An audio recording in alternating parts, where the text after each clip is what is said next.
This is the Regain Wellness Podcast with Jamie Logie, episode 137, How You Can Create the Best Sleeping Environment. As your body grows bigger, your mind must flower. It's great to learn, because knowledge is power.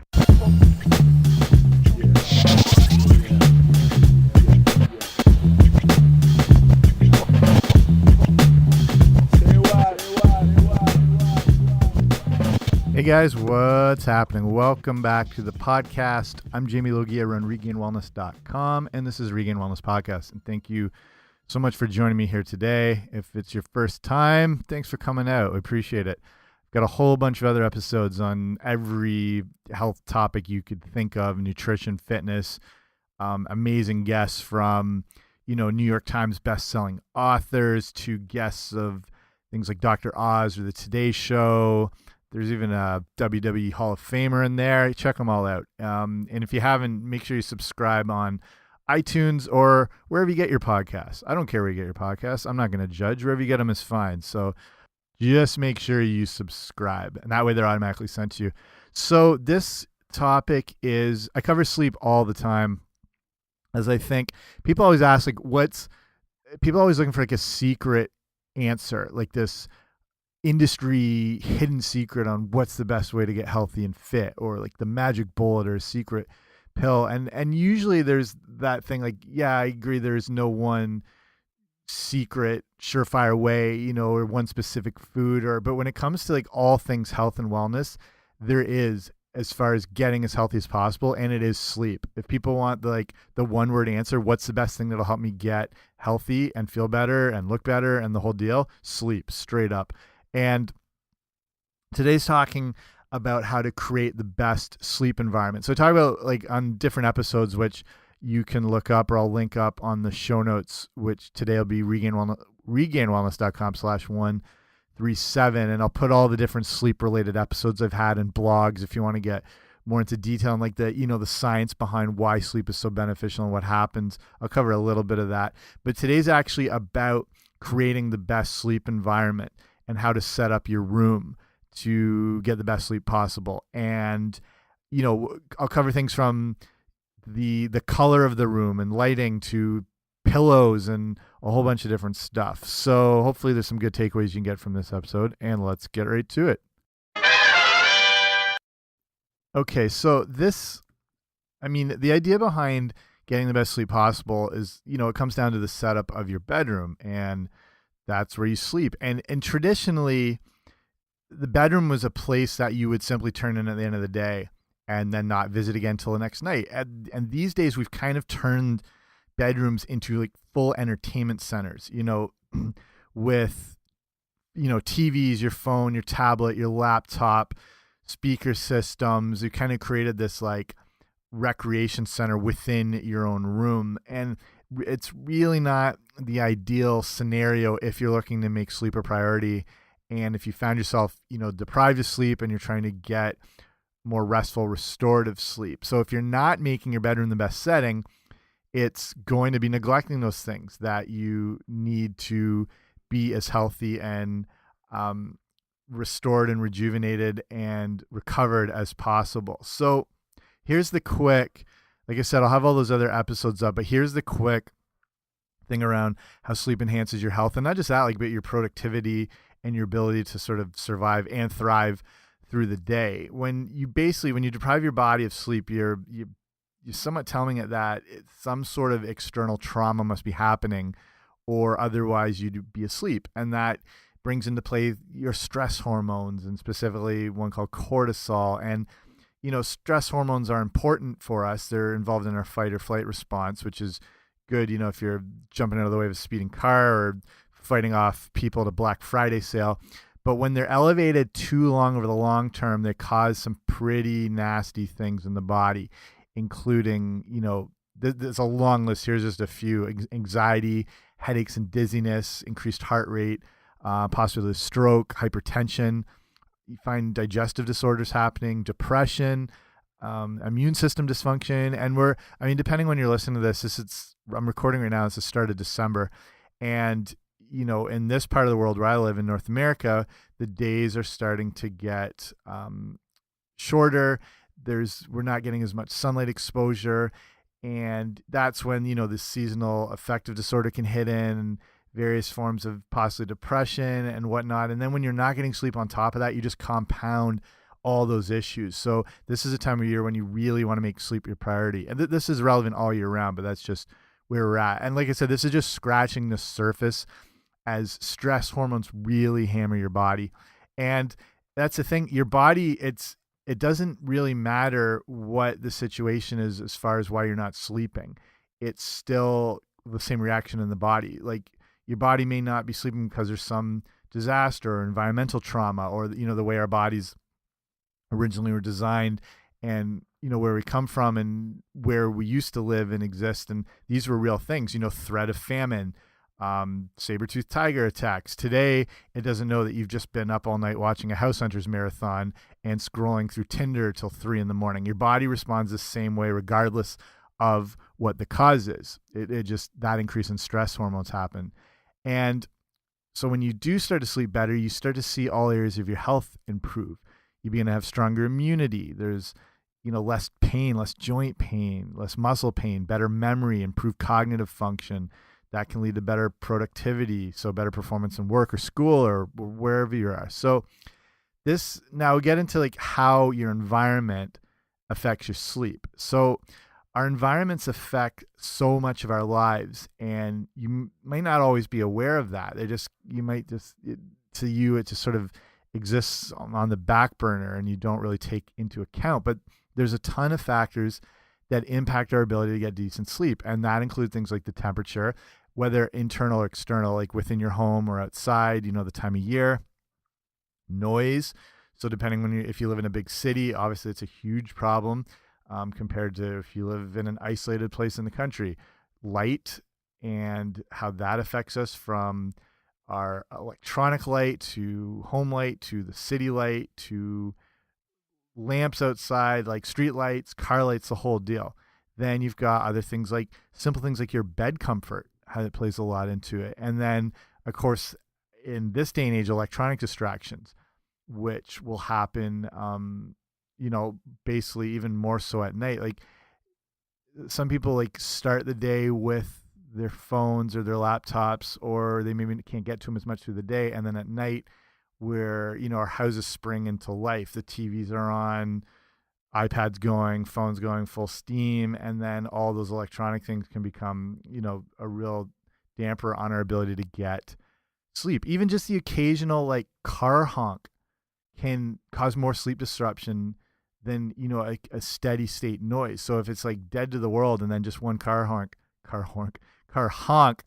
bam, sleep's disrupted. Compared to that, some people who live in areas where there's high traffic or constant noises from like trains and stuff, and they say they can't get to sleep until they hear that. It's sort of like that background white noise. But so both of these things can have an impact on our ability to sleep, like in various forms of disruption. And not surprisingly, studies have found that people who live in urban areas may actually be chronically sleep deprived. And I don't think it takes rocket scientists to figure that out. But, there's enough that's been looked into to realize this environment is creating less than ideal situations for our health as it's related to sleep. So in looking in what you can do to create that best sleep environment, and I mentioned, earlier, the mistakes most people make in turning their bedroom into this fun zone of entertainment that lights up at night more than, Times Square. You got the 50-inch flat screen in there, which is like having a giant spotlight just shine in your room. And it may seem boring, but your bedroom really should have a simple setup to optimize sleep. And if it's very important to you, you want to kind of get all those physical and mental distractions out of the room. I mean, you have, depending on what your home setup is, you have hopefully other spaces where you can create that entertainment center dynamic, and ideally move it away from the bedroom. So here's 5 things, actually 5 or 6 different things you can focus on to create that ideal sleep environment. So the first thing is lighting. And if you can get dimming lights that makes it easier to decrease the brightness later in the day. And the more exposure we have to light, the more it has a negative impact on our sleep. Like our bodies follow this circadian rhythm. And when we wake up in the day, light is good because it gets us alert. It means, okay, we're active. Our bodies got to have to sort of spring into action and start functioning. Then later in the day, it tapers off, and actually darkness helps to help our bodies wind down and get in more into that sleep cycle and sleep stage. But when it's still exposure to light, whether it's electronics or blue light or bright fluorescent lights or even just normal light bulbs, it just prevents that circadian rhythm from winding down. And then that really prevents us from falling asleep and staying asleep. And there's different sort of intensities of lights, like a soft bedside 40 watt. I don't even know what the different intensities of the wattages are now as far as the lamps and whatever, but a soft glowing light bulb is at least a less intensity than, like I said, that 50-inch HD TV, which is just glaring blue light and just all general light at you. So if you can get something like dimming lights, it's easier to decrease the brightness and sort of taper it off as the cycle of the day winds down. And then if you don't have this is a time you want to at least turn off overhead lights, which tend to be brighter and a little more not necessarily powerful, but we're exposed to a little more as that light's sort of shining down, and we are exposed to it sort of as it fills the whole room. And then this is a time of day where you'd want to at least use that small bedside lamp. And if you get the softest glowing bulb, the better. So, I mean, you don't need to turn your room into like the red light district. You can buy those kind of orangey reddish bulbs, but the warmer the bulb glow, the more conducive to sleep it will be. And that's where with like electronics, you want to try and eliminate that blue light that comes off them. And you can do this with, like, if you use an iPhone, there's why do I always forget this? The night shift mode. So if you're going into your menu, if you're swiping up and then this is on iOS 11 right now. So, you've got the brightness thing. And if you hold it down, you can turn on the night shift mode or go into your settings and have it go from like 10 o'clock at night or whatever till 7 in the morning. And it gives your screen more of that natural reddish glow to help eliminate blue light. You can also, if you use laptops, there's a program called Flux, F.lux. And same thing, it takes out the blue light and gives your screen more of a natural glow. And same thing, it works with the cycle of the day. So as it gets later into the night, the screen's got more of an orange, less intense glare that comes off it. And it actually gets down to the intensity of like candlelight and even the glow of fire embers. So that last remaining little glow, which as a species, as a people and, where we've come from and everything, that's what our days would have looked like. When we didn't have, lighting and fluorescent lights and laptops and whatever, and we lived more in natural environments, as the day wound down, our primary source of light would have been fire or whatnot. So in various forms.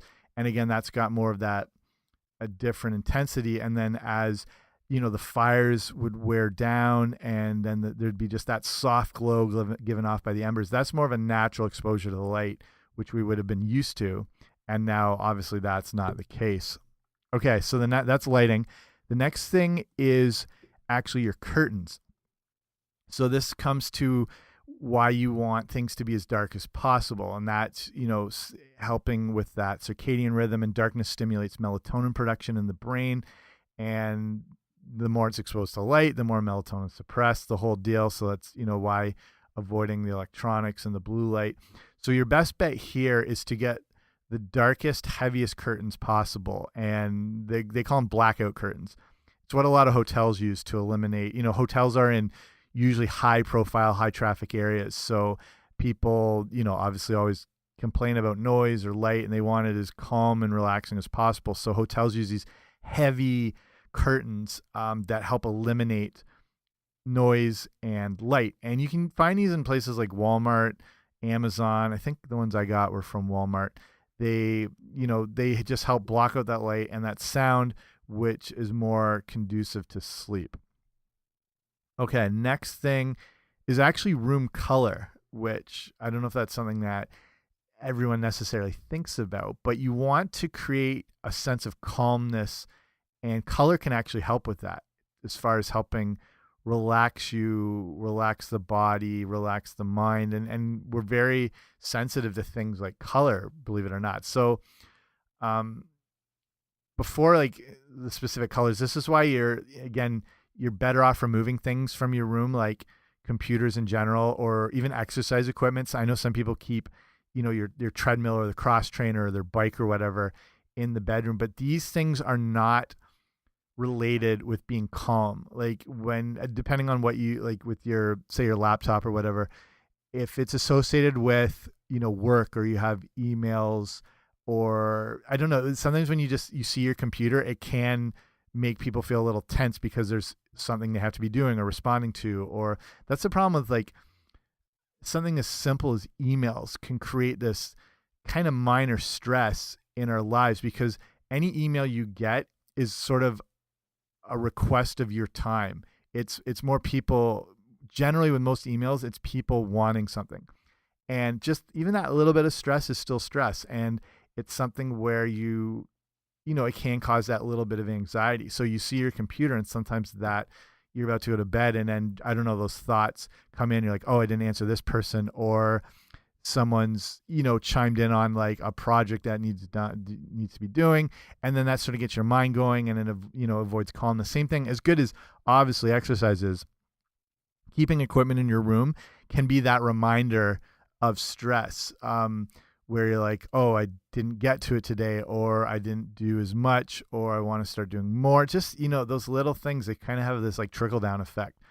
So just a tip there as far as removing those things from your room. So color wise, there are some soothing type colors that can create a good environment. And the few include lavender is probably the #1 color as far as calmness. Pale gray is good.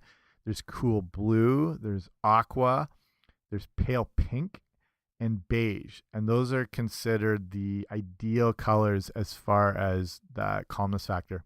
Okay. Next one is temperature. And again, it may seem appealing, especially during the winter months, to have a warm room. And obviously you want it somewhat warm. But the idea of making things really warm to get you drowsy, to sleep better, is kind of a myth. It's actually not an ideal temperature, and your room should be more on the cool side.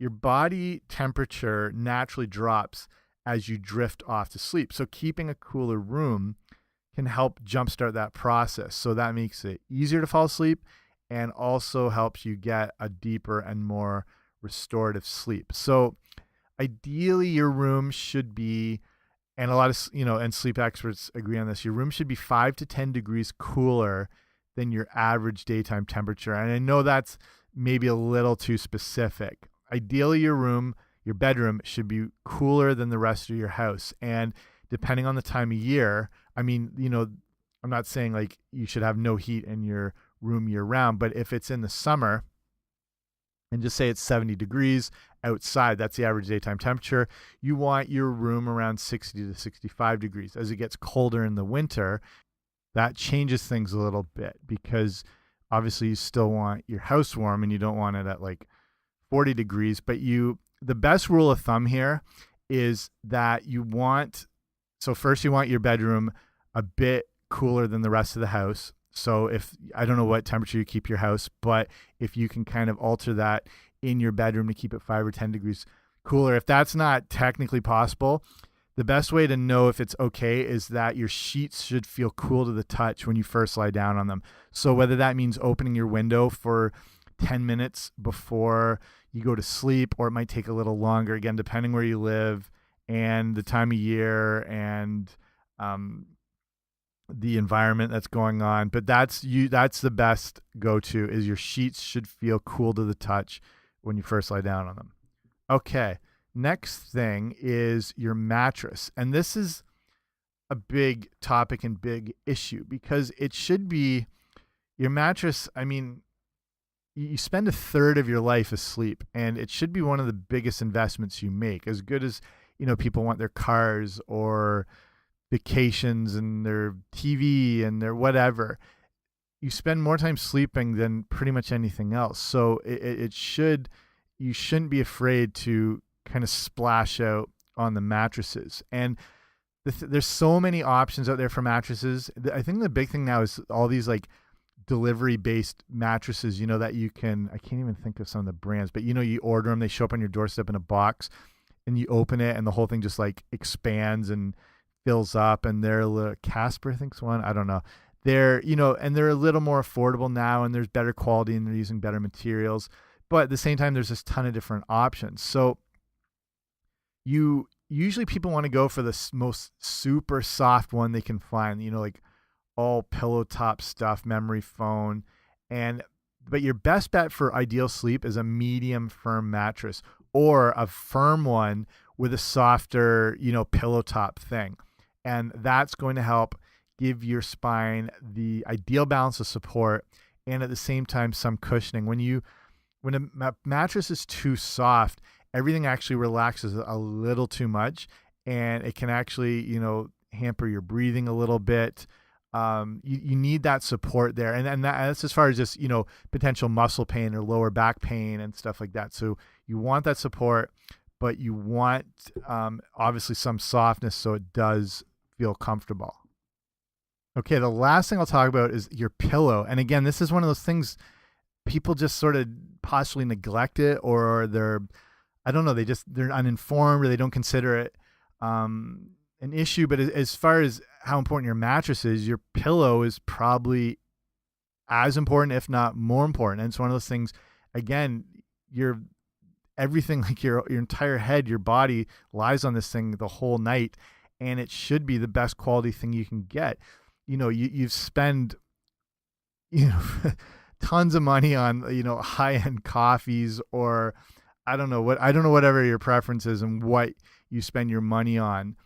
But if you could direct some of that into something that can have a huge impact on your sleep, you might be better off for it. And as far as how it affects your sleep quality, besides obviously comfort, you're looking at the supporting of your neck and your spine. And with an uncomfortable and unsupportive pillow, you throw off your lying posture, and not only is that potentially painful, but then that can also result in you tossing and turning all night. So if you wake up with like a headache and a sore neck and you don't feel rested, it can come down to that pillow issue, not as well as your mattress. So all these factors come into time. And if you've been using the same pillow since you were watching Knight Rider on TV, it will have become less supportive. You'll be losing a lot of that neck and spine support, and there's aggravation and pain. Your breathing's affected. It's just all around not good. So here's how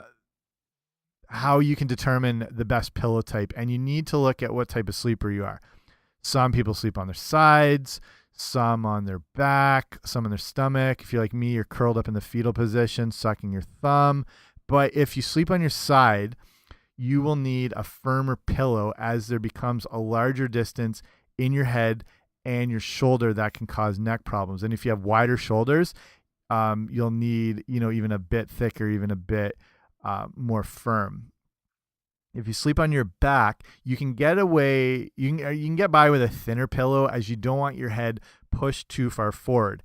And pillows that have, like a larger sort of loft at the bottom third of the pillow can be, the ones they're sort of anatomically correct, and they have that sort of like, well, they call it a loft, but sort of that lump.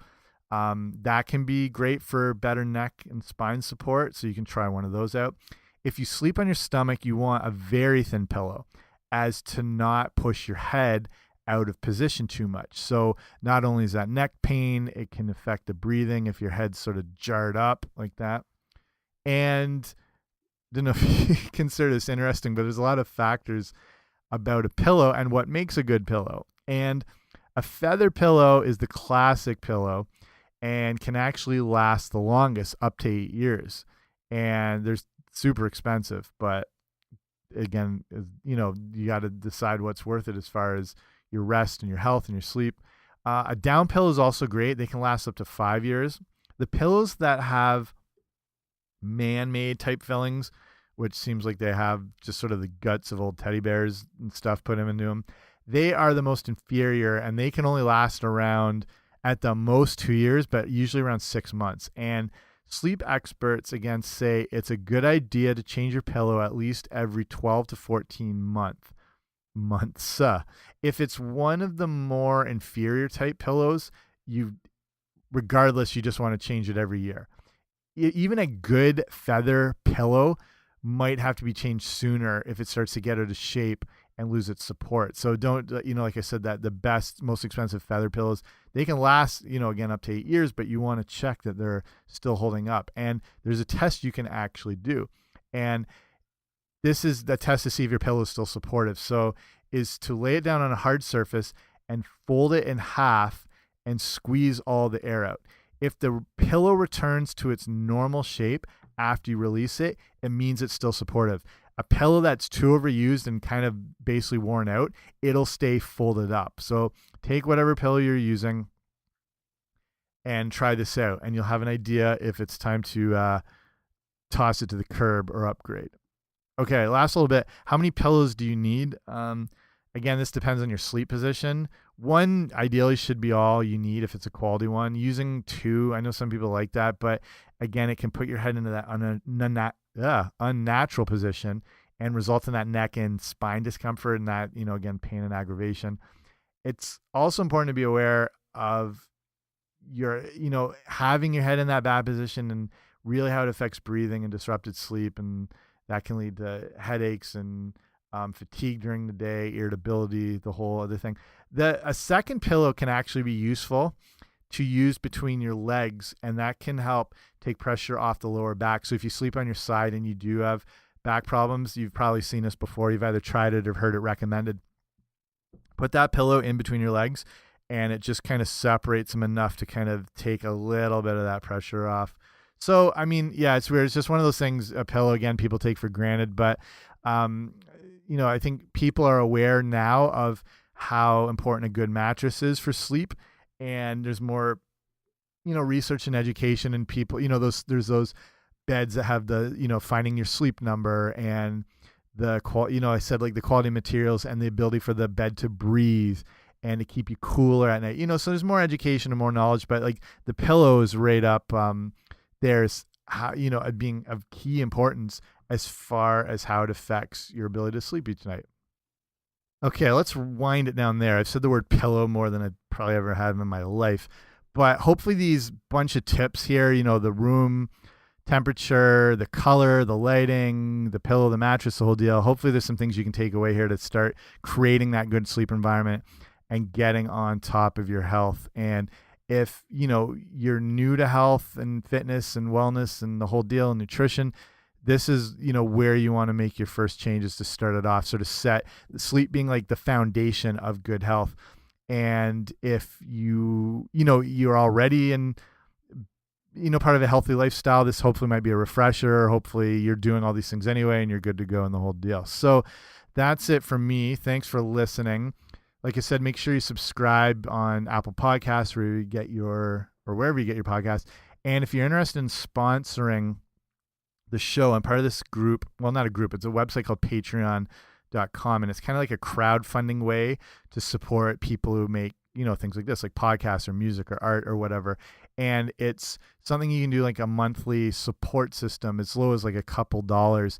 And then depending on what levels you support, there's different rewards. So in my case, it goes from things like some of the ebooks and guides all the way up to like full on nutrition coaching. So if you go to patreon.com/wellness, you can see the whole deal, like the whole page, and get all the more info. It's a really good thing. There's people I support on Patreon, some YouTubers that do nutrition work that I really like, and I just want to support them and everything. And it, doesn't cost a lot and whatever. So if you're interested, patreon.com/wellness.